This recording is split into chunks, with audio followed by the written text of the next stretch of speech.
Oke guys, selamat pagi. Kembali lagi bersama saya. Oke guys, untuk kalian semua yang belum klik tombol subscribe, jangan lupa klik tombol subscribe ya guys. Dan jangan lupa like, komen, dan share kepada teman-teman kalian. Oke guys. Oke, selamat menonton guys. Terima kasih. Oke guys, jadi di konten kali ini saya mau membahas apa sih perbedaannya sekolah di Jepang sama bekerja di Jepang. Kalau menurut saya beda banget guys. Oke, langsung aja yang pertama kita bahas dari masalah proses. Kalau sekolah ke Jepang prosesnya itu gampang banget. Kita tinggal daftar, kita kumpulin dokumen-dokumen kita seperti KK, akte atau ijazah terakhir gitu. Kita ajukan, terus nanti kan diproses sih, data-datanya dikirim ke sekolahan.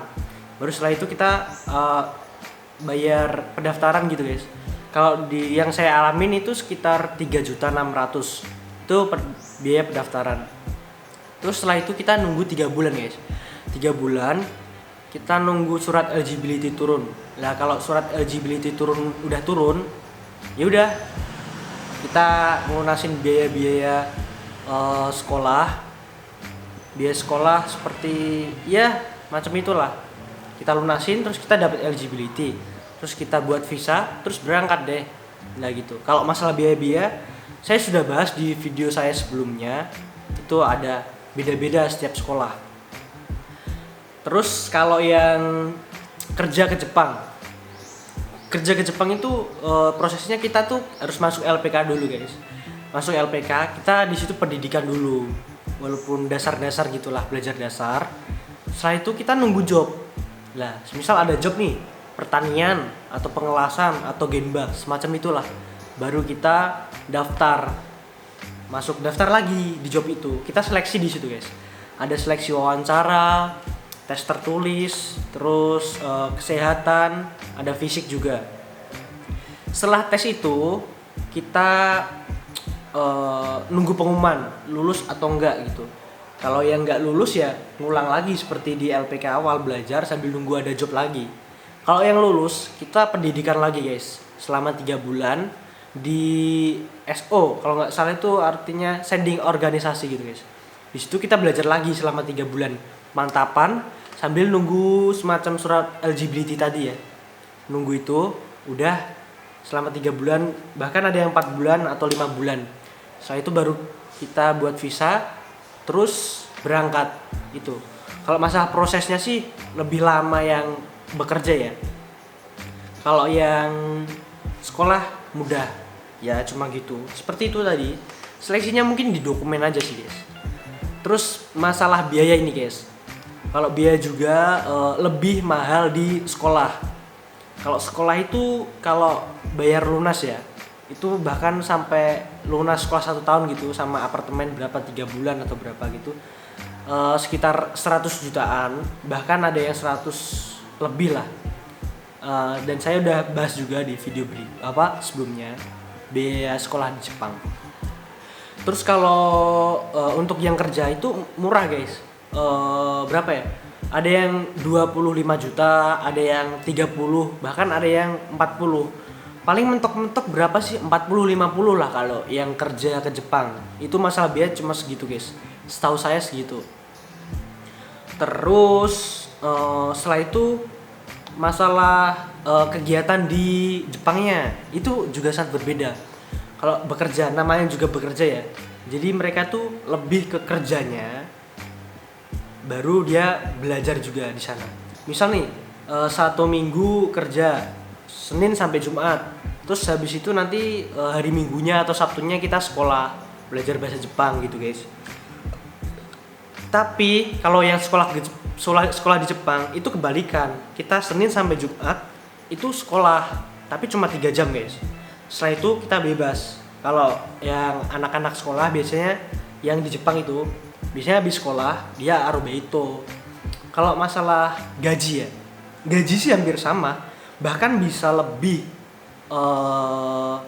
istilahnya mahal atau banyakan yang sekolah ini guys. Kalau menurut saya ya. Terus kalau yang sekolah itu posisinya, tempatnya kita bisa milih Misal kita pengen di Tokyo atau Osaka atau Nagoya, kita bisa milih terserah. Kalau kerja kita ya bisa milih, kalau misal di jobnya diterangin ini lokasinya di sini gitu. Kalau yang nggak ada ya udah, kita nggak tahu nanti ditempatin di mana gitu.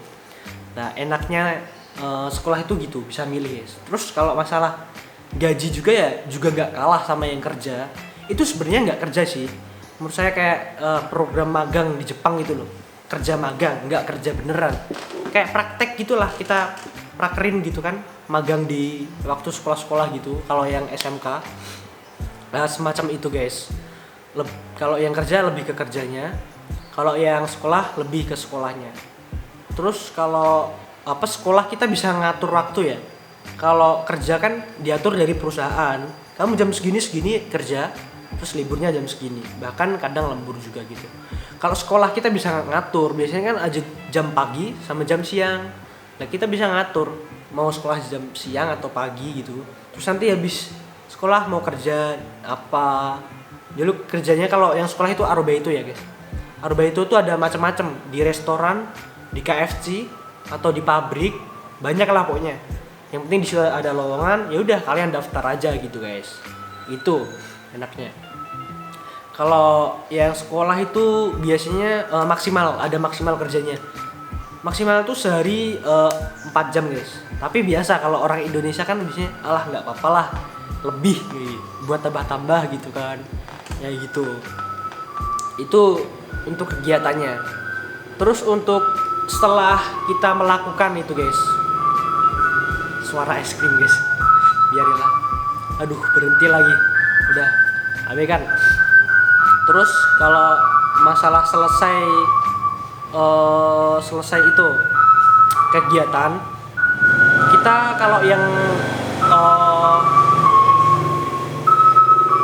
yang kerja itu ya udah kita sesuai kontrak kerja gitu guys. Biasanya kan kontrak awal kan 1 tahun gitu. Misal kita kerjanya bagus, kita bisa tambah kontrak 3 tahun biasanya. Bahkan ada yang sampai 5 tahun. Kalau kontrak habis, ya udah kita pulang ke Indonesia gitu guys.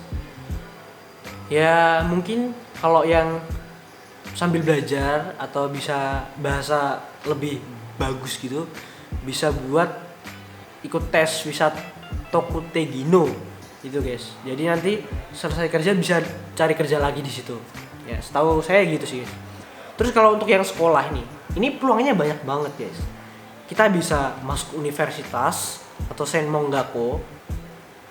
Terus kita bisa cari kerja juga kalau kita dapat perusahaan gitu. Misal kita sekolah nih, waktu sekolah kita udah cari perusahaan dulu. Jadi kita lulus sekolah udah dapat perusahaan, itu bisa langsung habis itu kerja.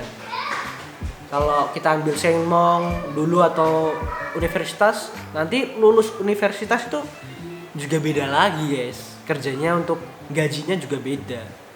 Jadi kalau menurut saya sih, kalau kalian punya biaya atau kalian juga masih muda juga kan, saya sarankan sih ikut sekolah di Jepang ya. Soalnya itu untuk kepanjangannya atau manfaatnya itu bagus gitu guys. Apalagi kalian pinter kan, bisa dapet N1. Setelah kalian di Jepang, kalian pulang di Indonesia tuh kalian juga bermanfaat guys, berharga gitu. Udah dapet titel N1 gitu kan. Jadi kayak nanti siapa tahu jadi translator gitu kan, untuk bos-bos yang mau bisnis misal nih kayak gitu. Ya semacam itulah guys. Terus ya kita bisa lama gitu di Jepang, kita yang nentuin kalau yang sekolah ini. Misal sekolah nih maksimal 2 tahun sekolah bahasa. Setelah itu kita mau masuk universitas atau Senmong atau kerja, itu kan bisa lama gitu guys. Nah, kecuali kalian nikah sama orang Jepang gitu, itu beda lagi ceritanya guys. Ya mungkin sharingku hari ini cuma itu guys. Untuk kalian yang belum paham masalah Jepang atau masalah magang atau sekolah, ya bisa tulis di kolom bawah komentar, ditanyakan. Nanti pasti saya jawab dan saya kasih tahu informasinya guys. Oke guys. Terima kasih. Jangan lupa like, komen, dan subscribe. Oke guys, bye bye. Terima kasih, arigatou gozaimasu.